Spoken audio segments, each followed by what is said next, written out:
This is going to be a really long video, and I'm going to show how to make this crossover.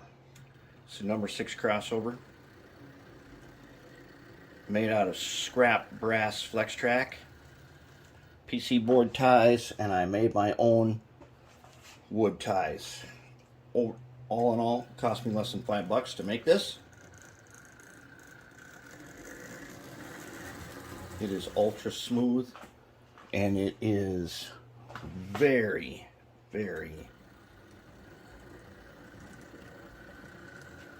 that's a good crossover right there. And that's in a tough spot where there will be things in front of it, and what we needed was a really super reliable crossover. So I'll show you how to build this. I don't expect most people are going to watch this all the way through. At the end, I'm going to run a few cards across it. But all in all, we did an excellent job. We spent next to nothing on something. If you were to buy this, even a cheap pair of Atlas number 6s, that could cost you 30, 40 bucks, maybe even more. This one was less than $5 using old brass flex track. And it's in a spot where it doesn't matter what code, or even though all my rails code 100, if you have a spot where you need a very reliable crossover, we have it. And I actually made the throw bars so you could put in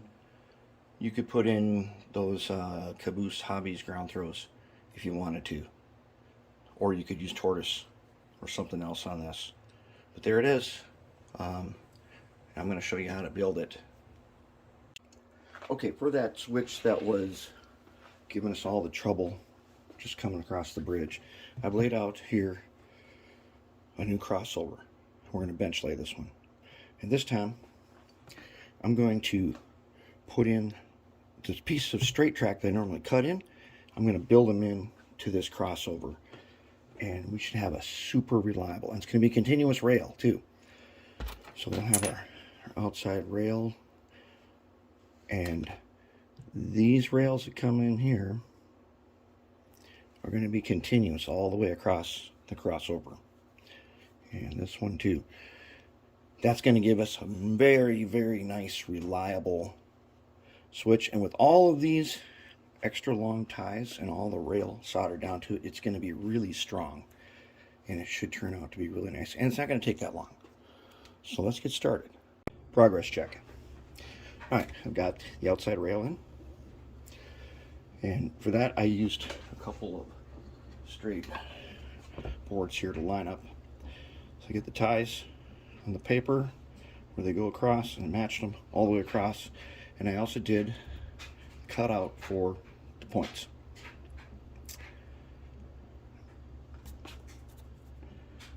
So that's right here. And I used a grinder. I used the 3-inch grinder on that. And I cleaned it up with a cutoff wheel on the Moto tool. Now I've created the wing. Okay, on this one, of course, we got to do hinge points. So the wing's going to go here. And now I'm going to start using track gauges. So let's get some out here. And one of my favorite ones is this Atlas key. One of those old switches you buy in kits at the train show. You know, they're like $2, $3 because nobody wants to build them. Some of them come with a metal key like this. Really handy for holding stuff down. The Katie height gauge that's metal is also a track gauge. So that's pretty handy. And then these Katie gauges. And usually I've got them. I'll have to mark them again. Green means go. Green should be up. Red means no. So I'll take the Sharpie and mark them again so they're nice and clean. So next I'm going to put in this guy because I can gauge him right off the bat. Put the gauges on, get them engaged. Then I have this one ready. Okay, part of the frog. We will be questing for frogs a little later. And for this one, I use the grinder again just to give me a point here. And then I use a cutoff wheel, clean it up. And we will quest for frogs like we did before, where we test it as we go. And then we'll be good on that. Then we're I'll make another one of these, another one of those for this side. Then we'll do the harder ones. Okay, we've begun the quest for frogs. Now, in order to quest for frogs, we have to have a baseline. Okay, so we started with our outside rail. All right, that rail goes all the way across. And we just lined it up against some wood blocks, the paper, soldered on, nice and straight. Good to go. And we got our cutout for the points. Okay, all set there. Then, using that rail, we were able to put in this wing rail. And these wing rails are super easy because we're doing hinged points. We just need a short length, match it up. This end here doesn't even have to be exact. It doesn't matter if it's extra long. I prefer it longer than shorter, but it can be long if you want to, just so that it works. All right. Now, the key to breaking through to the quest for frogs is this rail. This rail does not need to be gauged to put it in. You can follow the paper. So you can kind of measure it out, kind of bend it in place, and put your rail joiner on the end of it, and lock it down. And then this part here does not need to be, it doesn't matter if it's too long. It just doesn't. If it's way too long, cut it off later. You don't have to worry about it. Just get it in there. Take your NMRA gauge, where it says flange ways. Okay, and this spot here where they come together, that needs to be, you got to have a pass there. Okay, because you need to have the ability to run through there with trucks. Oh, that's nice and smooth right there. Okay, and that's the whole point of doing this, is to make these ultra smooth crossovers. Long ties, super ultra reliable. Okay, so you put this guy in there according to the paper. Now we've got a baseline again that we can base things off of. And we can start putting in some of our frogs. And then we shall quest for frogs. All right, in the quest for frogs, lock down this rail, of course, and we have checked. I don't want to run them across right now because I got some acid paste in there because I'm about to lock this guy down. Okay, so he's really nice and smooth right across, meets the gap requirements on the gauge, and we're good. So now this guy here. Okay, so here's the thing. Some of you are like, well, how come you don't put down this rail here nice and straight? Because when you're doing these continuous rail things, you work top down. That way every error keeps getting pushed and pushed and pushed until the last rail pushes it off and you're good. You don't have the errors. Okay, so now we're going to put this guy in, and we're just going to follow the paper on this guy, because everything beyond there gets gauged off that, so we don't have to worry about it. Everything is going to get gauged off that guy, and we're going to be good. And I've checked and checked and checked, and we're ready to lock them down. Okay, here we are in position where now we've got half frog here, and this long rail is just locked down here with these gauges. Very nice and smooth. And it's not locked down anywhere else until we need this one right here. This one is part of our frogs. We're going to quest for frogs again. But the frog we have right now is, whoa, man.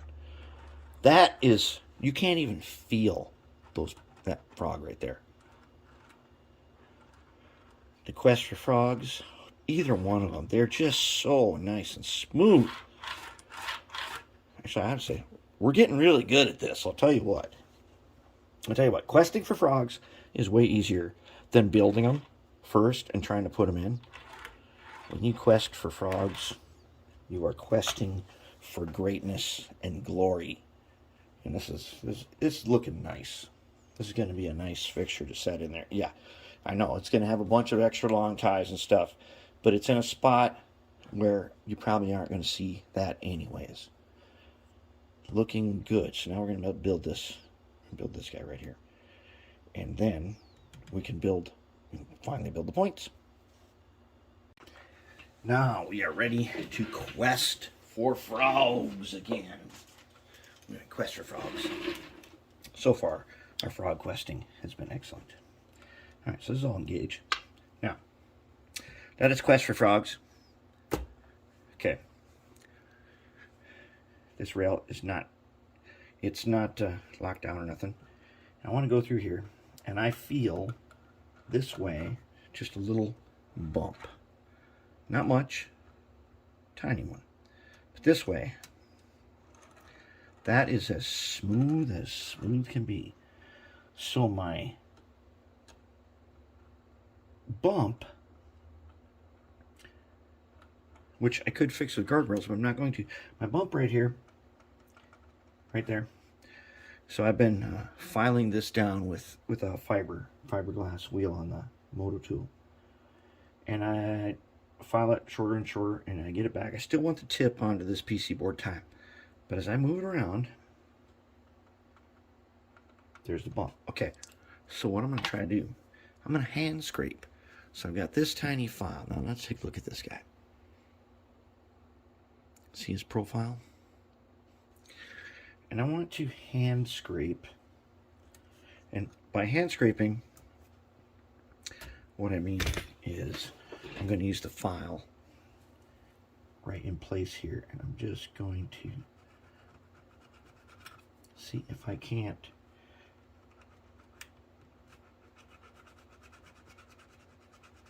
file just enough to eliminate the little tiny bit of bumping.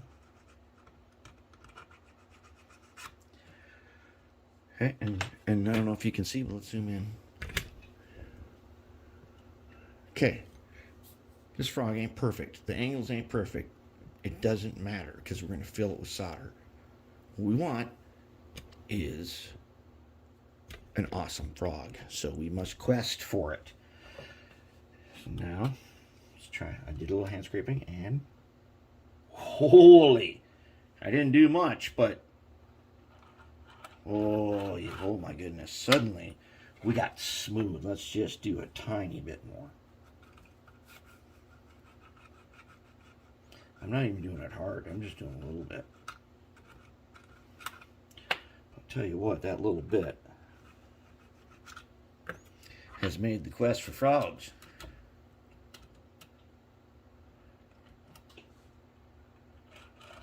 oh, that's pretty amazing. Let's make sure we didn't mess it up this way.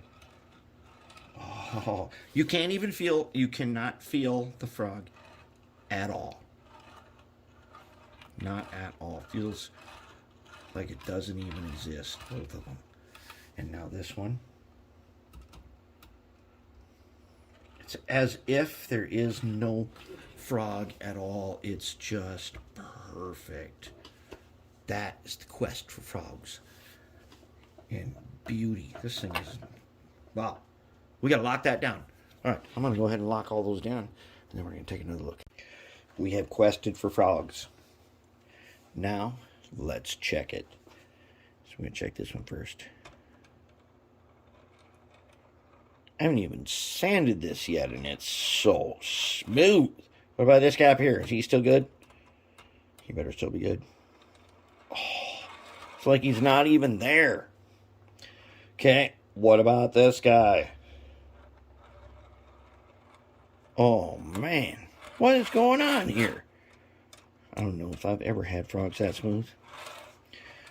The quest for frogs has been successful.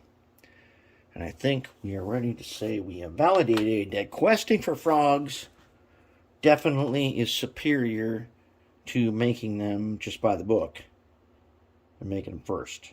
Now, you really, if you quest for those frogs, you get smooth like this. And that's what we really want.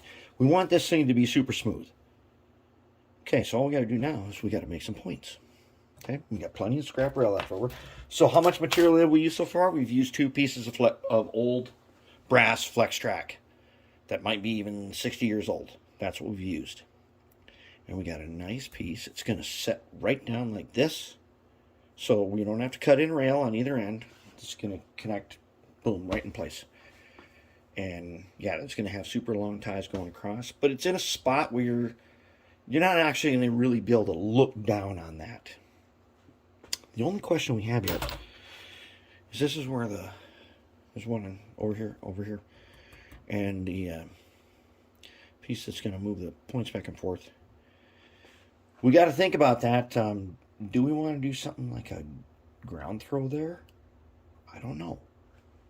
I mean, we're going to do something new. We're going to take our piece, we're going to round it, sand it, graphite coat the bottom so that we can hand switch this really easy. And that's what I like. But maybe we want to think about doing a ground throw or something. Anyways, now we are ready to make points. We've made it to the part where we must achieve points of perfection. Now, points of perfection, they're not as hard as you think. So we got hinged, our hinges in. So I'm going to take a piece of scrap here. I'm just going to trim one of the ends. Okay. I'm going to put that guy in the hinge. Okay. Take my blue marker. I always use blue because it matches my marking fluid for milling things, and it tells me that that is something that I am cutting or milling, versus if it's some other color like green or red.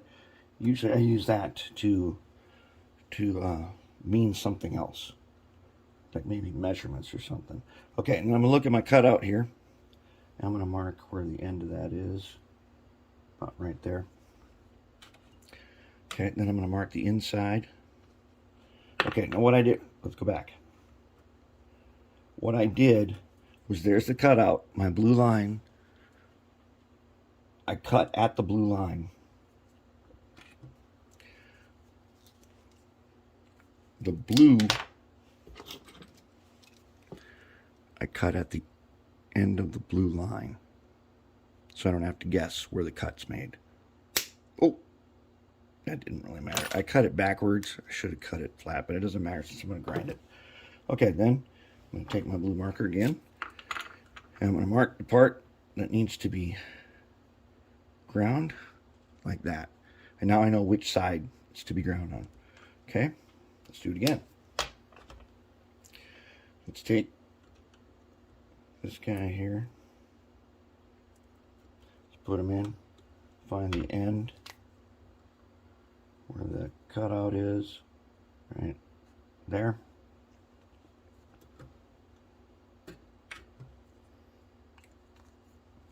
Let's go ahead, trim him.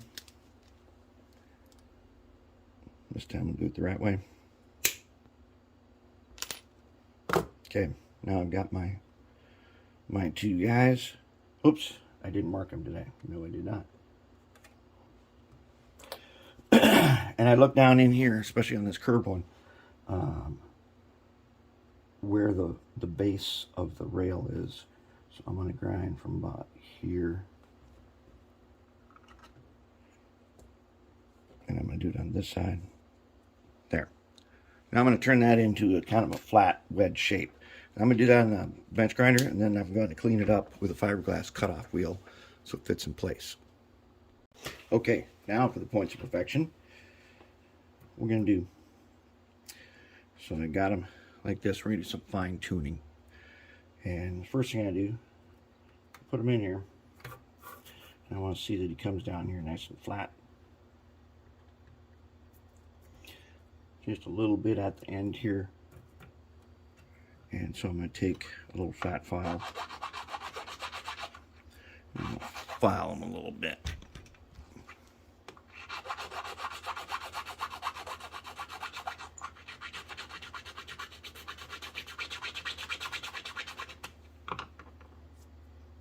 Okay, let's see how we got it fit now. Not bad. It still feels sharp.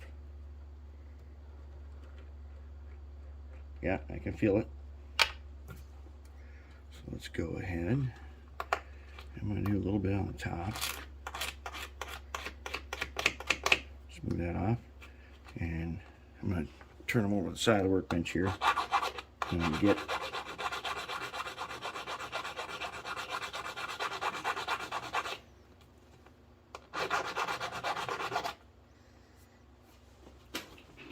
a little bit like that. And let's check them again. Not bad, very close. So now what I'm going to do is I'm going to go on the outside of it. I'm going to take my flat file and do a little bit of hand scraping, where you just take your flat one and you scrape with this point here. This one, you can go back and forth on this one a little bit.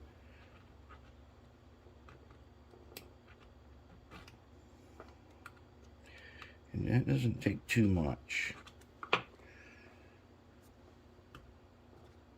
can get them in there. Not bad. The point, the very tip of it is just bent a little bit. Let's find little pliers. And let's see if we can't...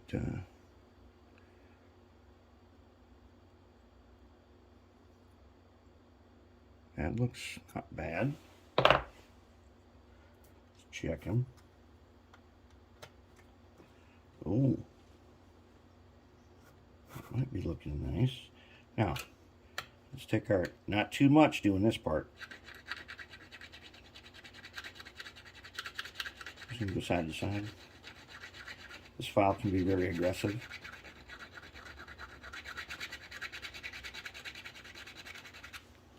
And we'll smooth it on even more with the flapper. I want to... It doesn't feel too bad. Let's go ahead and scrape on the outside again.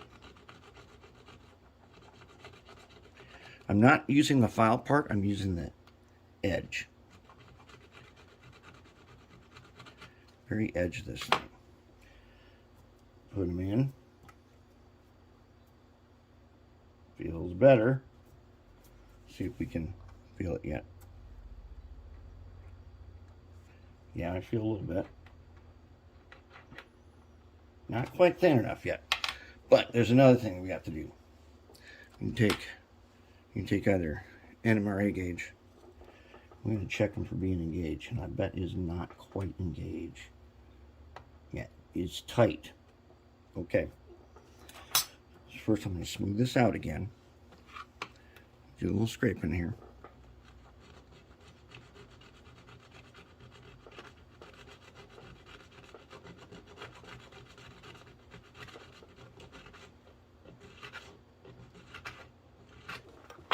Okay, let's clean up the bottom.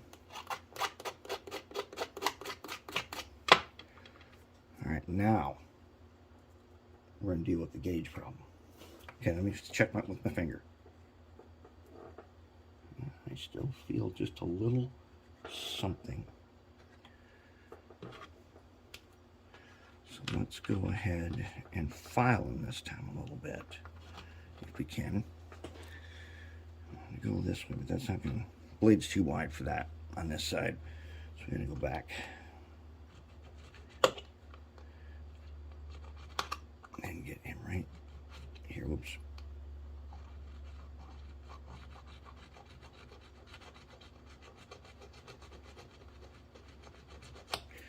Okay, right off the end like that. Now I'm going to take the motor tool with the fiberglass wheel on it. And I'm going to see if I can't smooth him right down.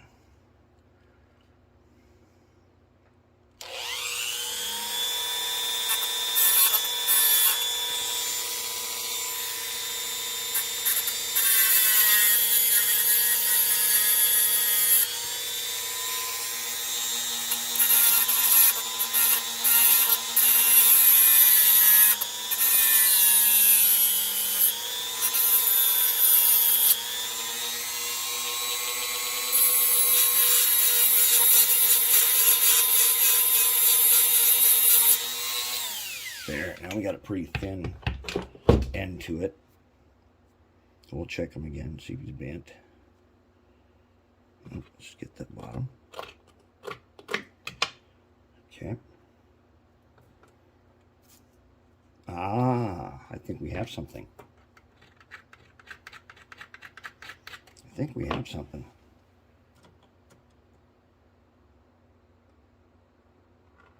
No feeling at all. Perfect. Ooh, that's nice, but still not done. Now we check for gauge. Just because the wheels work does not mean it's engaged. And we go back to here. It is. It starts to get tight right about here. Okay, so now what I'm going to do is, let's go ahead, take our soldering iron. Okay. We take the Atlas key is great for this. You can do it with an MRA gauge also. But I'm going to get them up here, and then I'm going to heat this guy.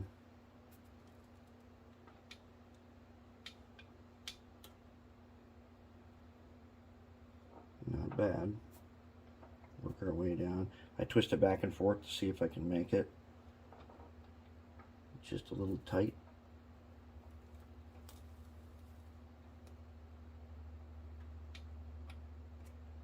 That's actually pretty good. Let's check it with the standards gauge.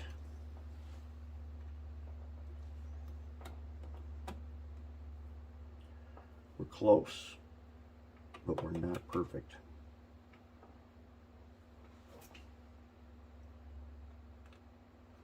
We need just a little more on this guy. Let's see if I can get him from the backside.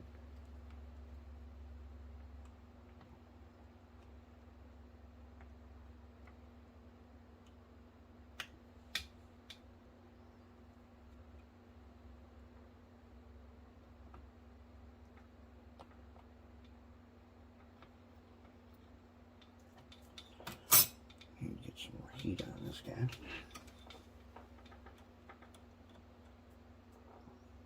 So I'm going to take him in here, I'm going to twist him a little bit.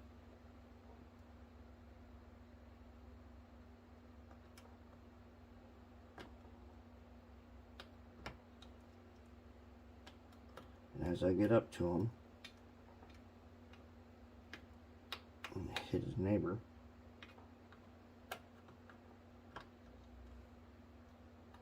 Maybe I had to clean this off a little bit.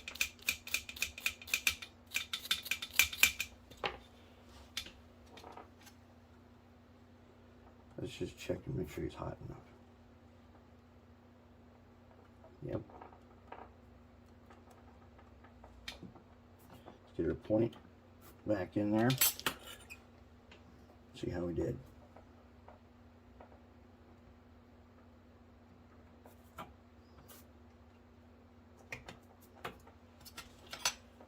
Did we get it? Oh yeah, we got it. Okay. Let's check it again with this guy, just to be sure. We made it. We now have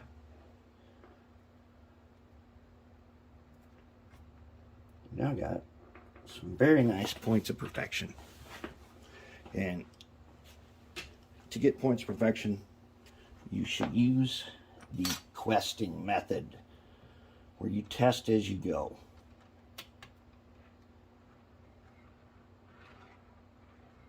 Yes, that's what we like.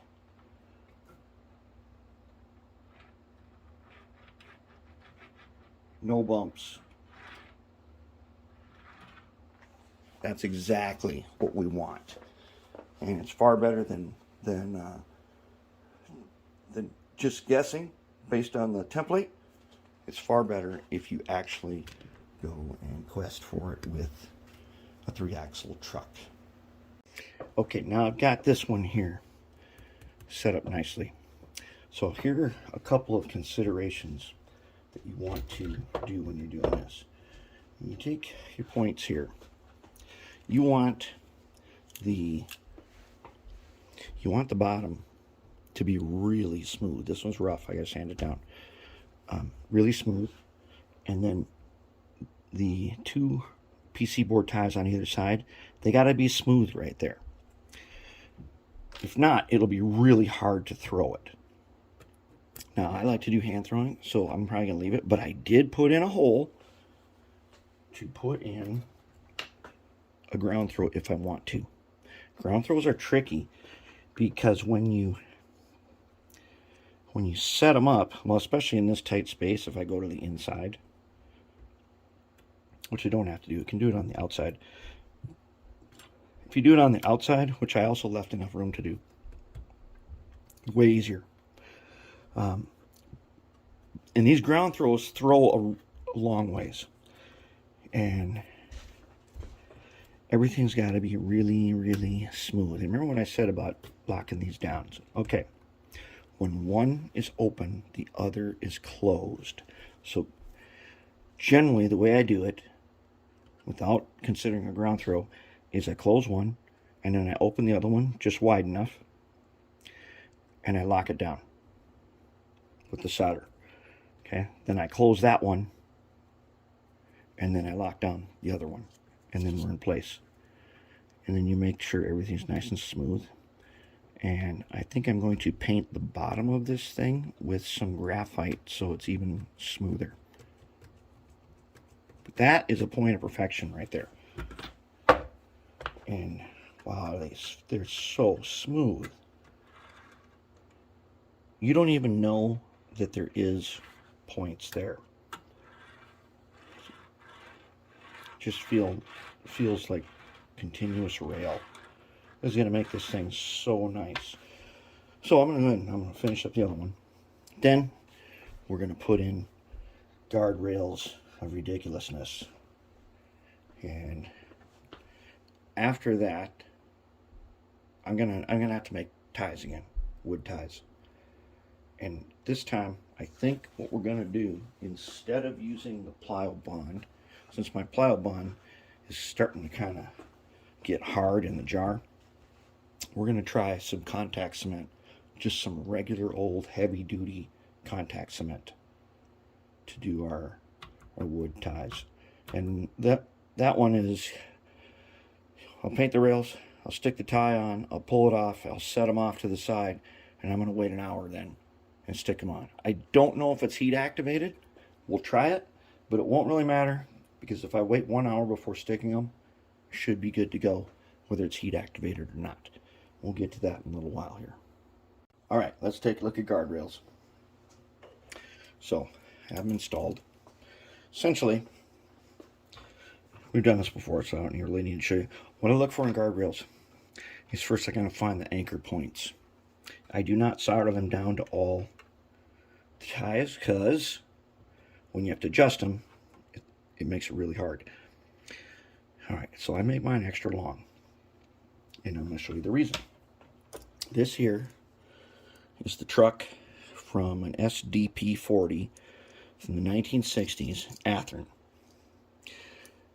As most of you know, the SDP-40 is possibly one of the least reliable locomotives as far as consistently going off the track. So I always have this on the workbench. We cannot use it questing for frogs because it's got side-to-side play. Some of them are a lot, some of them are totally rigid. So that's why we use this guy, which is true. Now, but what this is going to tell us if this thing's going to work. And we use the long guardrails so that any trucks like this go rolling across it, that they are forced into gauge and can cross smoothly with no rubbing, no bumping, no picking, no nothing. That's what we want. Very nice. So this guardrail here, and these has, on these outside ones here, you make them in brass code 100. If you just make them, the bottoms of the rails line up, generally the gauge says they're okay. So let's try going through the frog now on the crossover. All right, now the middle ones, you can't put them so close because these rails are slightly curved, and I didn't curve these to totally match. All I need to do is get the wheel sets to stay basically without going up and over. Just having a guardrail here, even a little bit farther apart, will keep it where it's supposed to be. And we can go right across it with this thing. If you can make it with this thing, you got good track work. Okay, let's try this one. Nice. No picking. No coming out of the gauge. Free rolls across. Excellent. So I make the guardrails a little extra long because I want to get it in. I want to get this thing prepared to cross the frog by bringing the first one and the second one should be starting about the time this wheel's going across the frog. Okay, then these ends and these wing rail ends, you want to make sure that they're not sharp. So take a little grinder, file, sandpaper, whatever it takes, smooth them. So when you run your hand across this, you should not be catching anything. It should feel nice and smooth. And that right there is going to be a very good, reliable crossover. It's a bit overkill, but hey, it only took 2 pieces of flex track. This took, for this crossover, and remember, we have extra section here, extra section there. This whole thing used 2 pieces of old black brass flex track. And there it is. Now I'm going to make wood ties. But before I do that, I have to clean all the acid paste off of here. So what I'm going to do is I'm going to wash it, soap and water. I'm going to dry it. Then I'm going to put it in this pan of baking soda. I got one of them big turkey pans, the cheap ones you get from the dollar store. I got a bunch of baking soda in there. I'm going to get it all over here. I'm washing it first to get any junk off here because I've been filing and sanding and all that. I want to get all that off there. Then I want to dry it. Then I want to get it into the baking soda, and that's going to neutralize everything, because just using acetone on this thing is really big, and that's not going to be enough. After I've completely dusted the whole thing in baking soda, then I'm going to wash it again. And then we're going to be able to go ahead on the bottom here. We'll sand these a little bit so that our contact cement sticks, and we're going to wood ties and paint it. And so the next time you see it here, we'll probably be almost pretty much ready to put it down. Now, I do have to go through here, and I got to put gaps in all of these PC board dies wherever they go, and I have to test it on the bench to make sure it works. That's very important. I want to, before I paint it, all the ties and everything in place and all the gaps made, I'm going to test it. I'm going to take a DC power pack and hook it up and make sure there's no shorts. Make sure it fully powers. I'm going to add probably my jumper wires here and there to make sure that from any spot it is fully, the whole thing is powered, even if there was just 2 wires over here.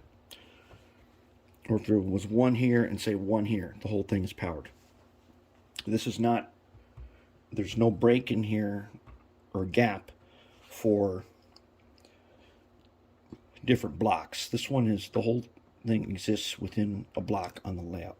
Then I've also got to cut the gaps for the frogs. And there's 4 of those. And we'll take care of that. And then we're gonna paint it. We're gonna sand it. Then we're gonna coat it with Oxguard and test it again to make sure that we have not put any Oxguard covering any of our gaps. We want to make sure that this thing is good to go completely before we go install it. And I got to put in some nail holes and stuff. We'll get to all that. Okay, we're cutting ties. Making a whole bunch of ties. Oh man, those are nice too. I did test one. They turned out awesome. These ties are going to be fantastic. That is 1/16 plywood. And we are cutting a bunch of them. Alright, let's talk about something that is not in the instructions. Alright, so as you can see here, I have drilled holes for track nails. When you do this, you must gap the back side, because I don't want current from right here to come down with the nail through the backside and go over to another nail. And you only need to just you don't have to put gaps all over the place. It only matters that you isolate the nail holes. So here I got 3 nails. I need 2 gaps. Down here I need 2. But then I get over here, there's only 2. I just need 1 gap, and gaps that just make sure that the nails can't short it. Because if you get this down there and you forgot to do that, you'll be looking all day for it to short. You'll never find it. Okay, now something else that's important is when I drilled this, it's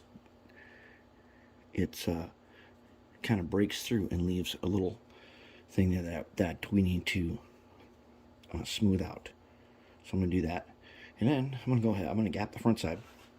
And we'll probably give her a test then with the bench tester. Alright, I'm putting on the ties that I made. And my plow bond is getting kind of crappy. It's gotten thick, and I think it might be shot. But it is, I don't know, it's like 6-7 years old. And I always like this stuff because you could do the heat activation. But I don't have any more. Oh crap, it expired like 2.5 years ago. Anyways, I've had this stuff now for a little while. Got it at Ace. It was not expensive, but this is the kind of stuff you use on, say, putting down a vinyl countertop. And I use this for lots of stuff. This is the first time I've done this. And I'll have to say right now, this is way stronger than this. Not even a little close. Not even a little bit. And normally, with contact cement like this, you can wait, I don't know what the time limit is. It's like an hour or something, or 2 hours, maybe even longer. I waited like 5 minutes.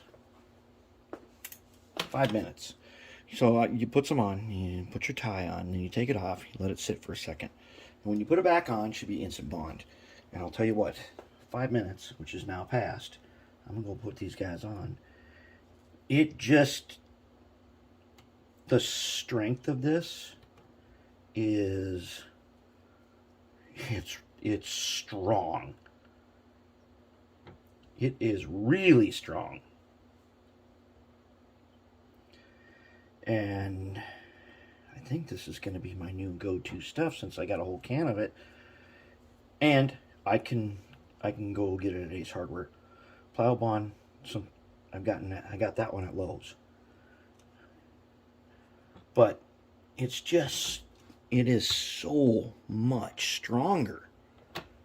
I mean, it's not even set up totally. When you put it on, it is really strong. I'm guessing you put this on here, you better not be having to take it off again, because it just grabs. Once it's set a little bit, it really grabs on. And this is going to be my go-to stuff now for a while. But its strength, I am very impressed. I know it's strong for other stuff. That's why I use it for other stuff. But putting on ties has never been this easy. And plow bond is a lot tougher to put on. So it's almost like using Walther's glue.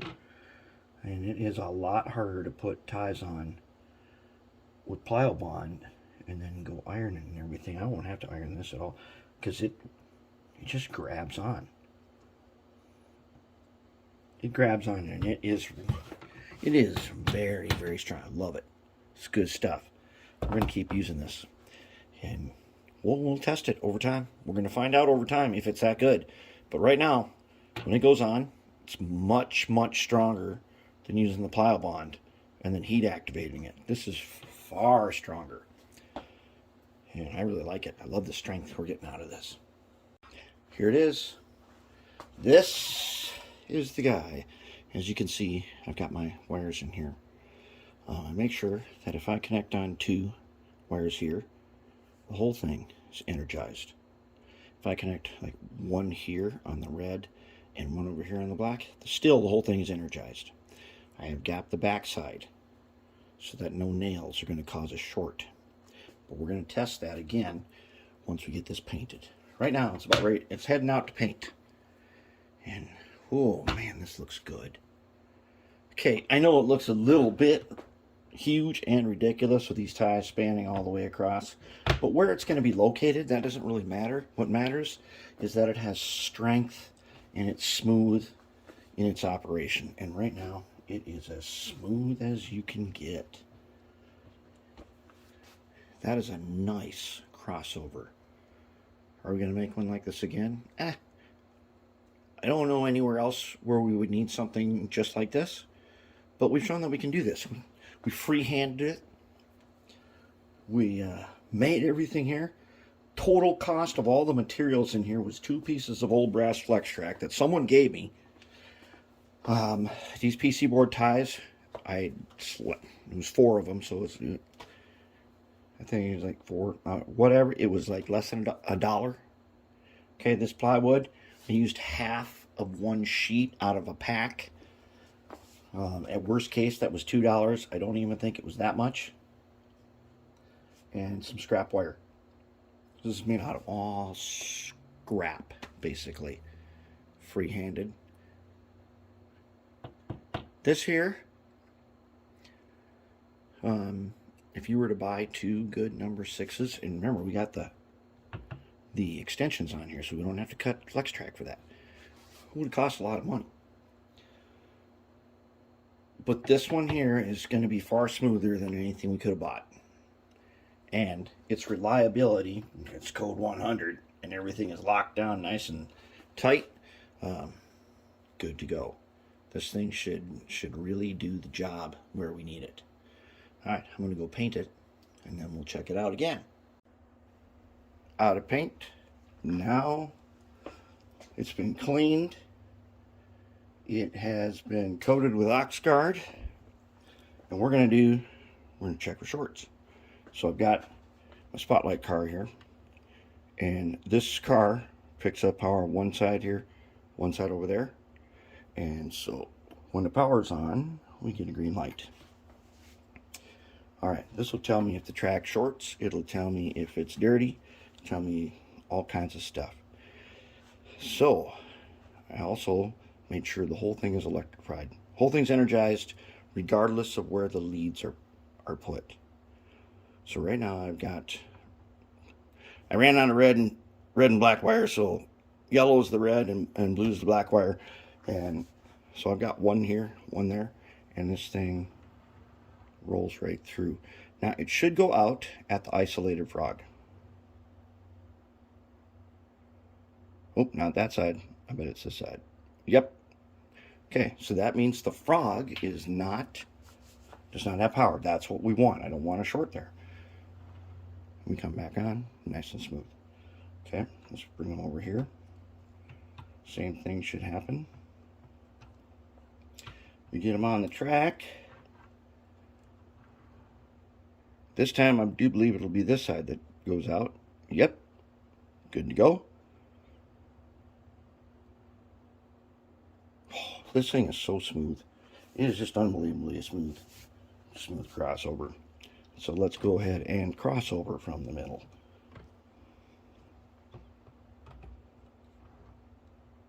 Okay, we've got, yep, no, okay, now it's this side. So front truck should go out, on, there's frog, in between here. That's, okay, here's a nice thing. It's working. But the power outage here is like hardly any at all in the crossover. So that's really good. We come back over here now, we should get it to go out. There. So we've got really good, like going across there, there's even a car like this with only 2 wheels picking up from either side. Alternating sides, I mean, going through the crossover, no loss of power. That's nice, no shorts. And now we're ready to install it. So I'm going to go over and take out the old track and get it in there, and then we're going to test it with DCC.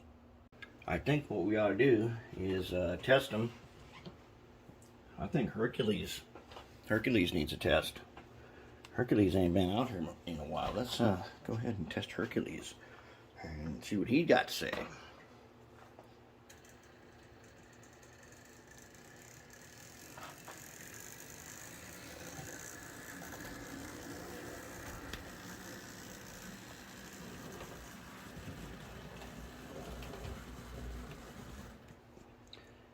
yeah.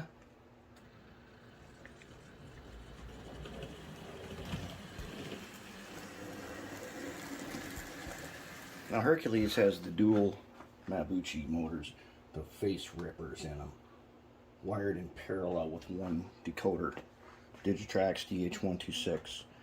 Let's see if you can make the crossover.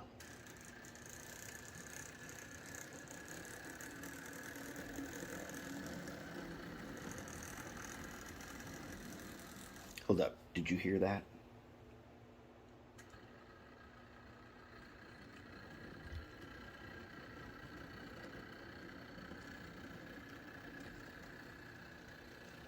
That's what I thought too. I didn't hear nothing either. That's because he's that good, but that crossover is really good.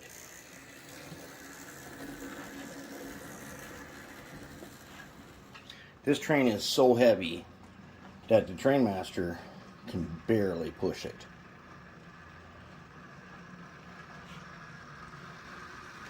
There's that crossover. Look at that. Now, oh, what?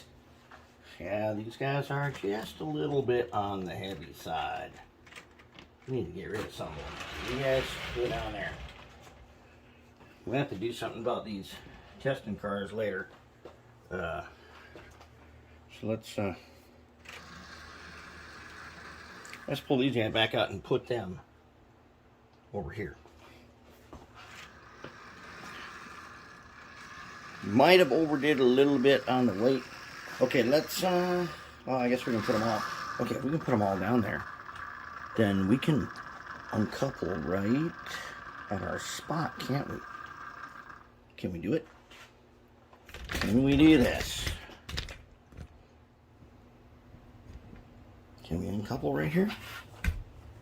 Let's see. Yes, we did it. Okay, now I shouldn't have to do this, but I'm going to do it. I'm going to go ahead and just make sure that I'm going to be in pushing mode. Okay, I'm in pushing mode. So now, if I push these guys, I'm going to be able to push them and leave them. As long as they don't come off the tracks again.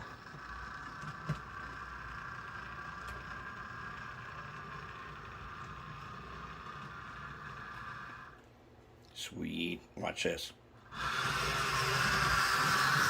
Yes, that totally worked. Okay, let's do a crossover.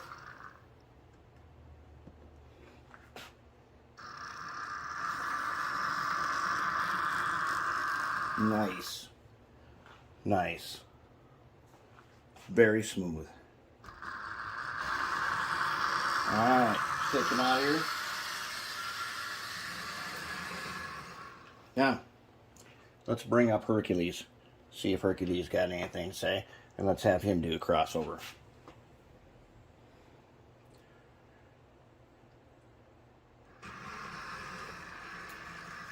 Oh, wrong guy. Not you. Okay, Herc. Bring you up. Whoops. Here comes Hercules.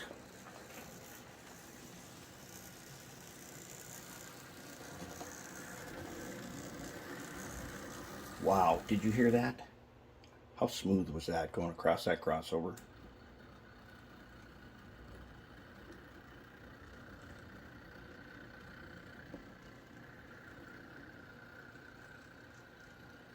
That's nice. That is really nice. Let's just have them run across a piece of straight track.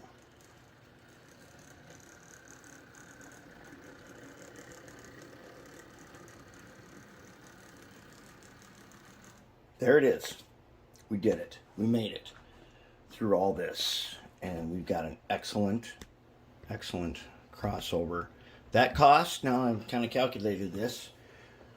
The ties cost 60 cents, the wood ones that I made.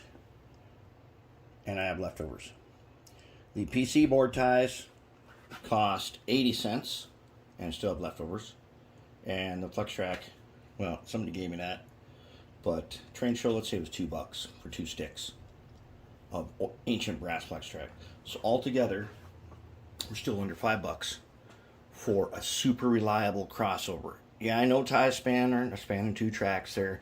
But with the stuff that's going to be right in here, you may not ever even be able to see that that's what it is. But there it is. We made it.